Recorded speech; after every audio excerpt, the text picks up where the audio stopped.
آج کل بہت سے لڑکے گرمی کی وجہ سے نکریں پہنتے ہیں، تو کیا یہ نکر وغیرہ پہننا اس کی شریعت میں گنجائش ہے؟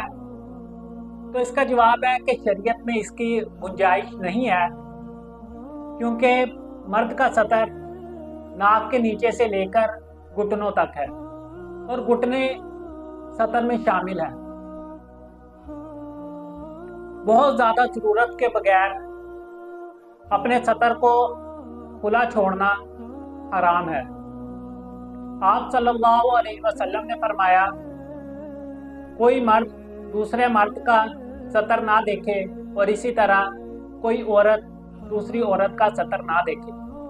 اس لیے اس میں بہت احتیاط کرنی چاہیے اور جان بوجھ کر گرمی کی وجہ سے نکر وغیرہ پہننے سے پرہیز کرنی چاہیے۔